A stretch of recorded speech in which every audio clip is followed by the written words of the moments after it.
So final done with the film. So I think cinema అయిపోయి around 1 hour అయిపోతుంది నాకైతే. కాకపోతే ఇంకా 1 అవర్ లాస్ట్ 1 అవర్ ఏది ఉందో ఇంకా నా మైండ్‌లో రన్ అవుతుందనమాట. ఆ ట్రాన్స్‌లో ఉండిపోయాను నేను. లాస్ట్ 1 అవర్ అయితే ఒక peak Ram Charan, peak AR Rahman, peak Bujji Babu sir అని చూస్తారు మీరైతే. నిజంగా లాస్ట్ 1 అవర్ ఆ ఎమోషన్ ఏదైతే ఉందో ఆ సినిమా నిలబెట్టేసిందనమాట.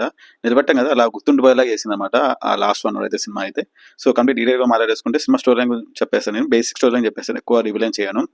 సో మనోడు ఒక ఆట కూలి అనమాట. సో వాడిని ఎవరైతే డబ్బులిచ్చి ఎక్కువ పాడుకొని తీసుకుంటారో వాళ్ళ సైడ్ ఆడి క్రికెట్‌లో వాళ్ళ సైడ్ ఆడి వాళ్ళని గెలిపిస్తాడనమాట. సో అలా మనోడు. తర్వాత కొన్ని సీన్స్ తర్వాత మనోడు విజిలింగ్ చేయాల్సి వస్తుంది. సిట్యుయేషన్ వస్తది అలాంటి సిట్యుయేషన్. సో ఆ సిట్యుయేషన్ ఏంది? ఎందుకొచ్చింది? విజిలింగ్ చేసి ఏం చేశాడనేది remaining part of the story. So ఇది నేను చెప్పిన బేసిక్ స్టోరీ లైన్ అయితే. సో సినిమా నిలబడింది ఇప్పుడు అంటే one and only is Ram Charan. అస్సల పీక్ యాక్టింగ్ చూస్తారు మీరైతే. ఆహ్, ఆ డాన్స్ మూవ్స్ గాని, యాక్టింగ్ గాని, ఆ బాడీ లాంగ్వేజ్, యాటిట్యూడ్ గాని, అస్సల ఎక్స్‌ప్రెషన్స్ గాని పీక్ ఉంటాయి అబ్బా! అస్సలు సినిమా నిలబెట్టేసాడు. ఇంక లాస్ట్ 1 అవర్ ఏదైతే ఉందో ఒక ఢిల్లీ ఎపిసోడ్ ఉంటది సినిమాలో. ఆ ఎపిసోడ్‌లో అయితే ఎమోషనల్‌గా అయితే నెక్స్ట్ లెవెల్ తీసుకెళ్ళాడు. నిజంగా అసలు రామ్ చరణ్ ఈ స్టోరీని యాక్సెప్ట్ చేసినందుకు, రామ్ చరణ్ దాన్ని ఇన్వాల్వ్ చేసినందుకైతే నెక్స్ట్ లెవెల్ అంతే. అసలు మీకు సినిమా స్టార్టింగ్ నుంచి ఎండింగ్ వరకు మీకు ఎక్కడ రామ్ చరణ్ అనే పర్సన్ కనిపియడు మీకు. ఓన్లీ పెద్ది అనే క్యారెక్టర్ ఒకటే కనిపిస్తది. నేను మళ్ళీ చెప్తున్నాను ఈ క్యారెక్టర్‌ని మన ఇండియాలోనే ఏ స్టార్ హీరో చేయలేడు. ఆ రేంజ్ పర్ఫార్మెన్స్ ఇచ్చారనమాట. నిజంగా గుర్తుండిపోయే క్యారెక్టర్ అయిపోతాడు. లైక్ మనకి 'రంగస్థలంలో' చిట్టిబాబు అనే క్యారెక్టర్ ఎంత గుర్తుండిపోయిందో, ఈ పెద్ది అనే క్యారెక్టర్ మాత్రం గుర్తుండిపోతాడనమాట. ఇప్పటి నుంచి సినిమాకి పైసలు వస్తున్నాయంటే one of the reason Ram Charan ఒక్కడే. ఎందుకంటే ఆయన పెట్టిన ఎఫర్ట్స్ ఈచ్ అండ్ ఎవ్రీథింగ్ మనకు స్క్రీన్ మీద కనిపిస్తాయి. ఆయన ఎంత కష్టపడ్డాడు ఆ క్యారెక్టర్ కోసము, ఏమేం చేశాడు, ఏమేమి సాక్రిఫైస్ చేశాడు అన్నీ మనకు స్క్రీన్ మీద కనిపిస్తాయి అనమాట. So Ram Charan is the main pillar, biggest pillar of Peddi అనమాట. సో ఆయన కెరీర్‌లోనే one of the best character అవుతది and one of the best film కూడా అవుతది పెద్ది అనేది. So that's it. Ram Charan cinema నిలబెట్టాడు. ఒక్కటే మాట, Ram Charan just kill it. Ram Charan fans ఎవరైతే ఉన్నారో ఏం చూడకండి, ఏం రివ్యూస్ ఏం చూడకండి. జస్ట్ ఎళ్లి సినిమా ఎంజాయ్ చేయండి. మంచి ఎక్స్‌పీరియన్స్ చేస్తారు. మీకైతే ప మీకైతే ఫుల్ మీల్స్ ఉంటాయి రామ్ చరణ్ ఫ్యాన్స్‌కి అయితే అస్సలు మిస్ చేసుకోకండి. సో ఇది నాకు బెస్ట్ అనిపించింది. ఓవరాల్‌గా పెద్ది సినిమాలు చూసుకుని నాకు బిగ్గెస్ట్ ప్లస్ పాయింట్ అనిపించింది రామ్ చరణ్ యాక్టింగ్. సో అది రిమైనింగ్ థింగ్స్ మాట్లాడేసుకుంటే, సో నెక్స్ట్ థింగ్ వచ్చేసి నాకు బాగా నచ్చింది ఏంటంటే AR Rahman music and BGM. Songs అయితే ఆల్రెడీ అదరగొట్టేసారు స్క్రీన్ మీద. చాలా చాలా అంటే చాలా బాగున్నాయి స్క్రీన్ మీద అయితే. ఆ డాన్స్ మూవ్స్ గాని, కొరియోగ్రఫీ గాని చాలా బాగుంది. అండ్ బీజీఎం ఫస్ట్ ట్రైలర్ చూసినప్పుడైతే ఏఆర్ దొరికారు. చాలా మంది చాలా నెగెటివ్ కామెంట్స్, ఈవెన్ నేను నెగెటివ్ కామెంట్స్ చేశాను. ఏఆర్ రెహమాన్ దొరికేసాడు, బీజీఎం బాలేదు, సో ఇలానే ఉంటాయి సినిమా వేరే స్టేట్‌కి వెళ్ళిపోతది అది అని చాలా చాలా నెగెటివ్ కామెంట్స్ వచ్చేసినాయి. కాకపోతే BGM is star of the show అనమాట. సో ఏఆర్ రెహమాన్ నిజంగా legend is always a legend. Next level BGM ఇచ్చేసారనమాట. లైక్ ఏదైనా ఎమోషన్ అది రామ్ చరణ్ ఎంట్రీ సీన్ ఒక ర్యాప్ బీజిఎం ప్లే చేస్తాడు. తర్వాత మంచి ఎలివేషన్స్ గూస్ బంప్స్ వస్తే బీజిఎం ప్లే చేస్తాడు. అండ్ లాస్ట్ 1 అవర్ లో ఎమోషన్ ఎపిసోడ్స్ ఉంటాయి. అక్కడ మనకి ఇంకా రిలీజ్ చేయని కొన్ని బిట్స్ ప్లే చేస్తారు అనమాట, ఎమోషనల్ బిట్స్. దానికి ఇంకా ఇంకా ఎమోషన్ కనెక్ట్ అయిపోతాం అనమాట ఆ బీజిఎం అయితే. నిజంగా బీజిఎం అయితే ఇరగదీశారు ఏఆర్ రెహమాన్ సార్ అయితే. ఐ థింక్ బుచ్చి తీసుకున్న బెస్ట్ డెసిషన్ ఏంటంటే ఏఆర్ రెహమాన్ గారిని తీసుకోవడం. సో చాలా మంది అప్పుడు ఏఆర్ రెహమాన్ ఎందుకు ఆయన ఇప్పుడు ఏం చేయట్లేదు అని చాలా నెగిటివ్ కామెంట్స్ వచ్చినప్పుడు, ఆయన అనౌన్స్ చేసినప్పుడు. కాకపోతే తనది బెస్ట్ చాయిస్ అని ఇప్పుడు చాలా మంది అనుకుంటారు అనమాట. ఆరెంజ్ బీజిఎం ఇచ్చారు ఏఆర్ రెహమాన్ సార్ అయితే. సో అది అండ్ సినిమాటోగ్రఫీ ఈజ్ ఓకే, పర్లేదు అనిపిస్తుంది, డీసెంట్ అనిపిస్తుంది నాకైతే. అంటే అంత తోపుతురం అని చెప్పలేను.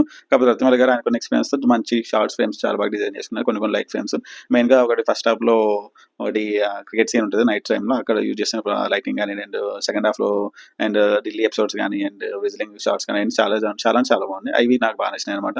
ఇది ఇప్పుడు నెక్స్ట్ థింగ్ మాట్లాడేసుకుంటే ఆల్రెడీ రామ్ చరణ్ గురించి మాట్లాడేసుకున్నారు. ఇంకొక ఇద్దరు టూ పర్సన్స్ మాట్లాడేసుకోవాలి. ఒకటి జగత్ బాబు గారు. అసలు ఆయన ఆయన నుంచి ఇలాంటి క్యారెక్టర్స్ చాలా ఇయర్స్ అయింది. ఐ థింక్ ఈ మధ్య అలాంటి క్యారెక్టర్ అయితే ఇంకా చేయలేదు ఆయన అయితే. ఒక ఒక ఎమోషనల్ డెప్త్ ని తీసుకొచ్చారు ఆ క్యారెక్టర్ తో. సో జగత్ బాబు తప్ప వేరే వాళ్ళు చేయలేరు అలాంటి క్యారెక్టర్ తీసుకొచ్చారు అనమాట. మంచి పర్ఫార్మెన్స్ ఇచ్చారు జగత్ బాబు గారు అయితే. నెక్స్ట్ వచ్చేసి రాజ్ కుమార్ గారు. మంచి రోల్ పడింది ఆయనకైతే. ఈ జస్టిఫైడ్ ఇట్. ఆయనకున్న ఎక్స్పీరియన్స్ తో చాలా బాగా పోటీ చేసిన క్యారెక్టర్ అయితే. They are main asset of the film అనమాట. సో ఇప్పుడు writer and director Bujjibabu sir గురించి మాట్లాడేసుకోవాలి. సో ఫస్ట్ హాఫ్ సగం వరకు అంటే ప్రీ ఇంటర్వెల్ చూసినప్పుడు ఏంది బుచ్చి ఇలా చేశాడు, మన బుచ్చి అనే సినిమా చూసిన ఫీల్ వచ్చింది. ఇట్లా నాకు అలాంటి ఫీల్ వచ్చింది అనమాట. సినిమా ఎక్కడికి పోతుందని ఫీల్ వచ్చింది. ఎప్పుడైతే ప్రీ ఇంటర్వెల్ నుంచి అసలైన సినిమా స్టార్ట్ అయిందో ఇంకా అక్కడి నుంచి టిల్ ద క్లైమాక్స్ వరకు ఇదిరా బుచ్చిబాబు సినిమా అంటే, ఇదిరా మన బుచ్చిగాడి సినిమా అంటే అన్న ఫీల్ తీసుకొస్తారు అనమాట. లిటరల్లీ నిజంగా లాస్ట్ 1 అవర్ అయితే అసలు పీక్ రైటింగ్ చూస్తారు, పీక్ డైరెక్షన్ చూస్తారు మీరైతే. అంటే రామ్ చరణ్ ఎంత యూజ్ చేసుకున్నారంటే దానిలో ఉన్న యాక్టర్ ని, పర్ఫార్మర్ ని పూర్తిగా యూజ్ చేసుకున్నారు అనమాట. సో లాస్ట్ 1 అవర్ అయితే చాలా ఎమోషనల్‌గా కనెక్ట్ చేస్తారు మనల్ని. చాలా ఎమోషనల్‌లో తీసుకెళ్తారు. ఎమోషన్ డెప్త్ తీసుకెళ్తారు మనల్నయితే. అండ్ లాస్ట్‌లో ప్రీ క్లైమాక్స్‌లో వచ్చే ఒక షాకింగ్ ఇన్సిడెంట్‌తో మన Buchibabu kind of shocking incident ఉంటదనమాట. ఇంక అక్కడి నుంచి క్లైమాక్స్ వరకు సినిమా నేనెందుకు స్టార్ట్ చేశాను, నా సినిమా ఇది అని మంచిగా ఎస్టాబ్లిష్ చేసి సినిమాని ఎండ్ చేశారు. ఒక హై నోట్‌లో సినిమాని ఎండ్ చేశారనమాట. అదేదో నాకు బాగా నచ్చింది. సో, కొన్ని ఎమోషన్ సీన్స్ చాలా బాగా రాసుకున్నాడు. సో, బుచ్చి కొన్ని నెగెటివ్స్ ఉన్నాయి. తర్వాత మళ్ళీ వేసుకున్నాను రిమైనింగ్ గురించి దాని గురించి అయితే. సో, ఇది నాకు బుచ్చిలో బాగా నచ్చింది. ఇక నెక్స్ట్ రిమైనింగ్ ప్రొడక్షన్ వాల్యూస్ బాగున్నాయి. రిమైనింగ్ చాలా బాగున్నాయి. ఇప్పుడు నెగెటివ్ గురించి మళ్ళీ వేసుకుందాం. సో, నెగెటివ్స్ ఫస్ట్ బేసిక్ నాకు నచ్చిన థింగ్ ఏంటంటే ఫస్ట్ హాఫ్ అనమాట. So, first half cinema start అయిన ఒక 10-15 మినిట్స్‌కి మనకి సినిమా పాయింట్ ఏంది మనకి ఎస్టాబ్లిష్ చేసిపోతది. మనకు అర్థమైపోతది. ఓహ్! ఇది సినిమా పాయింట్ క్లైమాక్స్ ఇలా జరుగుతదని మనకి అప్పుడే ప్రిడిక్ట్ చేసేసి ఉండేసుకుంటాం. కాకపోతే ఆ ప్రాసెస్ ఏందనేది, ఆ ప్రాసెస్ ఎలా ఉండదనేది అది కొంచెం మనకు ఇంట్రెస్టింగ్ ఉంటదన్న ఫీల్‌తో ఉందనమాట. సో, ఆ తర్వాత ఫస్ట్ హాఫ్ ఇంకా హీరోయిన్ ఇంట్రడక్షన్ ఉంటది. హీరో మధ్య సీన్స్ ఉంటాయి. మంచిగా ఇంపాక్ట్ క్రియేట్ చేయబోయి ఇన్ బిట్వీన్ కొన్ని ఎమోషన్ డెప్త్స్ ఉంటాయి. అవి కూడా ఏదో రొటీన్ లాగా అనిపిస్తాయి గానీ, అవి ఒక మంచి ఇంపాక్ట్ అయితే క్రియేట్ చేయవనమాట. సో, అప్పటి ఇంటర్వెల్ దాకా మనల్ని అలా కూర్చుండబెడతారు సినిమాలో. మంచి హై మూమెంట్ గానీ ఏముండదు. కొన్ని అంటే క్రికెట్ సీన్స్ ఉంటాయి. క్రికెట్ సీన్స్ చాలా అంటే చాలా బాగున్నాయి. అవైతే చాలా ఎంగేజింగ్ ఉంటాయనమాట. కాకపోతే అవన్నీ రొటీన్ లాగా లైక్ మన రొటీన్ కమర్షియల్ సినిమా లాగా అనిపిస్తుందనమాట. సో, అది నాకు నచ్చింది. నెక్స్ట్ నాకు నచ్చింది ఏందంటే ఇన్‌కంప్లీట్ రైటింగ్ అనిపించింది నాకైతే. సో, మెయిన్‌గా కొన్ని ఎపిసోడ్స్‌లో అంటే మంచి ఇంపాక్ట్ క్రియేట్ చేసే స్కోప్ ఉన్నా గానీ దాన్ని ప్రాపర్‌గా యూజ్ చేసుకోలేదన్న ఫీల్ వచ్చింది. మెయిన్‌గా ఏందంటే ఇది స్పాయిలర్ కాదు చెప్తాను. సెకండ్ హాఫ్‌లో ఒక సీన్ ఉంటది. హీరో మనం ఇష్టం కలిసే సీను. అక్కడేందంటే బేసిక్‌గా ఓవరాల్ సీన్ ఏందంటే గెలుపు ఓటమికి మధ్య వచ్చిన నేను హెల్ప్ చేస్తాను. గెలిసిరా అప్పుడు నేను హెల్ప్ చేస్తానని చెప్పాలి. కాకపోతే దాన్ని ఇంకా గట్టిగా ఇంపాక్ట్‌గా రాసుకొనుండి ఇంపాక్ట్‌గా క్రియేట్ చేసుంటే బాగుండేది అనిపించింది నాకైతే. అలా కొన్ని సీన్స్ ఉంటాయి. అట్లా సెకండ్ హాఫ్‌లో సడెన్‌గా క్యారెక్టర్‌లో చేంజ్ రావడం, సడెన్‌గా క్యారెక్టర్ డెసిషన్ తీసుకోవడం. ఆ డెసిషన్ తీసుకోవడం ముందు కొంచెం ఇంపాక్ట్ క్రియేట్ చేసేలాగా ఏదైనా క్రియేట్ చేసుంటే అది ఇంకా చాలా బాగుండేదని ఫీల్ వచ్చింది నాకైతే. సో, అది నాకు నచ్చలేదు. నెక్స్ట్ థింగ్ నాకు మెయిన్ కంప్లెయింట్ ఏందంటే లిప్ సింక్. సో, చాలా ఫస్ట్ హాఫ్‌లో చాలా వరకు లిప్ సింక్ సరిగ్గా సెట్ అవ్వలేదనమాట. సో, అక్కడ డైలాగ్ ఒకటొస్తది. ఇక్కడ లిప్ ఒకటి మూవ్‌మెంట్ వేరేలా ఉంటదనమాట. అది చాలా వరకు చాలా నాకు డిస్టర్బెన్స్ అనిపించింది నాకైతే. కొన్ని మెయిన్‌గా కెమెరా షాట్స్ డిఫరెంట్ ఉంటాయి. అక్కడ లిప్ సింక్ వేరే ఉంటది. అక్కడ వచ్చే డైలాగ్స్ డిఫరెంట్‌గా ఉండడం అది నాకు కొంచెం డిస్టర్బెన్స్ లాగా అనిపించింది నాకైతే మెయిన్‌గా అది. సో, నెక్స్ట్ ఇమేజ్ మళ్ళేసుకుంటే ఎడిటింగ్. సో, నవీన్ నూలి దెబ్బేసారు అనిపించింది నాకిది మెయిన్‌గా. ఎందుకంటే చాలా వరకు అబ్రప్ట్ కట్స్ ఉంటాయన్నమాట. సడెన్‌గా కట్ అయిపోయి నెక్స్ట్ సీన్‌లోకి వెళ్ళిపోతారన్నమాట. సో, అదెందుకో దానివల్ల ఏందంటే మంచి ఫ్లో అనేది మిస్ అయిపోయింది. మెయిన్‌గా నేనే చెప్పా కదా! నేను ఎమోషనల్ డెప్త్ మిస్ అయింది ఫస్ట్ హాఫ్‌లో కొన్ని సీన్స్‌లో అది. అండ్ మెయిన్ ఎడిటింగ్ వల్లే వచ్చింది అది. సో, ఎందుకంటే అబ్రప్ట్‌గా కట్ చేశారు సీన్స్ అనేది నాకసలు అర్థం కాలేదు. సో, ఎడిటింగ్ మీద కొంచెం ఇంకా ఫోకస్ పెట్టి మంచి ఆ సీన్‌ని కొంచెం లెంగ్తీగా చేసుంటే ఇంకా బాగుండేదనిపించిందన్నమాట. ఎందుకంటే కొంచెం ఇంపాక్ట్ క్రియేట్ అయ్యేది. సో, అలా అబ్రప్ట్ కట్స్ ఉంటాయి చాలా వరకైతే. ఫస్ట్ హాఫ్‌లో, సెకండ్ హాఫ్ కొన్ని ప్లేసెస్‌లో ఉంటాయన్నమాట. అండ్ నెక్స్ట్ యాక్షన్ ఎపిసోడ్ మళ్ళీ తీసుకోవాలి. సో, ఫస్ట్ హాఫ్‌లో ఒక యాక్షన్ ఎపిసోడ్ అనమాట. మన మిర్జాపూరి విలన్‌కి మధ్య, మన రామ్ చరణ్ మధ్య. సో, ఆ యాక్షన్ ఎపిసోడ్ నాకు అస్సలు నచ్చలేదు. ఎందుకంటే సినిమా ఆ యాక్షన్ ఎపిసోడ్ మొత్తం మన రామ్ చరణ్ గాల్లో ఉంటదనమాట. సో, గాల్లోనే మన ఆకాశం తీసుకొని విసిరేస్తుంటారనమాట. అది ఎందుకు అంత ఓవర్ ఎందుకు అనిపిస్తుంది నాకైతే. చాలా లెంత్ ఉంటది యాక్షన్ ఎపిసోడ్ కూడా చాలా వరకు. అది కొంచెము అంటే లైక్ మన హీరో ఒక బ్యాట్‌మన్ లాగా, మన సూపర్‌మన్ లాగా కనిపిస్తుందన్నమాట నాకైతే.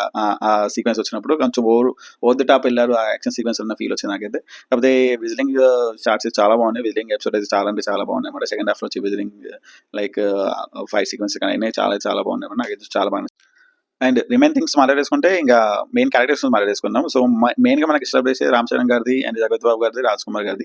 అంతే. ఇది 3 క్యారెక్టర్స్ తప్ప రిమైనింగ్ ఏ క్యారెక్టర్ సరిగ్గా ఎస్టాబ్లిష్ అవ్వలేదనిపించింది నాకైతే మెయిన్‌గా. సో, దివ్యందు క్యారెక్టర్ ఉంటది. మన మిర్జాపూర్ విలన్ క్యారెక్టర్ అది కూడా సరిగ్గా ఇంపాక్ట్ క్రియేట్ చేయదు. అండ్ హీరోయిన్ క్యారెక్టర్ కూడా సరిగ్గా ఇంపాక్ట్ క్రియేట్ చేయదు. ఓన్లీ గ్లామర్ కోసం యూజ్ చేసుకున్న ఫీల్ వచ్చింది నాకైతే. సో, సగం వరకు ఆమెకి మెడ కింద షాట్సే పెట్టారు సినిమాలో. ఎందుకంత పెట్టారు? ఎందుకలా ప్రెజెంట్ చేశారో హీరోయిన్ నాకు అస్సలు అర్థం కాలేదు. ఆ హీరోయిన్ షాట్స్ అయితే. అండ్ సెకండ్ హాఫ్‌లో 1, 2 సీన్స్ ఉంటాయి అంతే. తనకి ఒక సాంగ్ ఉంటది అంతే. అంతకుమించి ఏం ఇంపార్టెన్స్ ఉండదు హీరోయిన్‌కైతే సినిమాలో. అండ్ రిమైనింగ్ చాలా నెగెటివ్ క్యారెక్టర్స్ ఉన్నాయి సినిమాలో. చాలా అంటే చాలా నెగెటివ్ క్యారెక్టర్స్ ఉంటాయి. కానీ ఒక్క నెగెటివ్ కూడా సరిగ్గా ఎస్టాబ్లిష్ అవ్వలేదనిపించింది నాకైతే.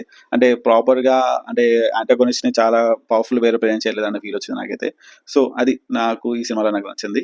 ఓవరాల్ సినిమా గురించి మాట్లాడేసుకుంటే it's a worth watch. Commercial entertainer లేకపోతే యాక్షన్ ఎంటర్‌టైనర్ లేదా స్పోర్ట్స్ డ్రామానో వాటెవర్. సినిమా మాత్రం మీరైతే అస్సలు మిస్ చేసుకోకండి. థియేటర్ అయితే కంపల్సరీ చూడండి. అండ్ ఒక షాకింగ్ ట్విస్ట్ ఉందని చెప్పారు క్లైమాక్స్‌లో. అది మాత్రం మీరైతే ఇప్పుడు ట్విట్టర్ గాని, యూట్యూబ్ గాని ఏదైనా ఓపెన్ చేయకండి. జస్ట్ సినిమాకెళ్ళి చూసి ఎక్స్‌పీరియన్స్ చేయండి. మీకైతే నిజంగా షాకింగ్‌గా అనిపిస్తుందన్నమాట.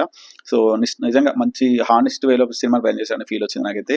మన బుచ్చిబాబు ఇలాంటి కాన్సెప్ట్ తీసుకున్నందుకు అండ్ రామ్ చరణ్ దాన్ని యాక్సెప్ట్ చేసినందుకు, వాళ్ళిద్దరు కష్టపడి ఇలాంటి అవుట్‌పుట్ మనకి ఇచ్చినందుకైతే నాకు చాలా చాలా మంచిగా అనిపించింది నాకైతే ఓవరాల్‌గా సినిమా చూసినంత సేపు అయితే. సో, అది ద రివ్యూ ఆఫ్ పెద్ది అనమాట. సో నా ఎక్స్పీరియన్స్ అయితే ఇది. సో మీరు సినిమాని ఎక్కడ చూస్తారు, మీకు ఎలా అనిపించింది కింద రివ్యూ కింద కామెంట్లో చెప్పండి. సో రివ్యూ కనుక మీకు నచ్చలేదు సబ్స్క్రైబ్ చేయలేదు, సపోర్ట్ చేస్తుంది. మళ్ళీ నెక్స్ట్ వీడియోలో మళ్ళీ కలుద్దాం. Tata, see you, bye by.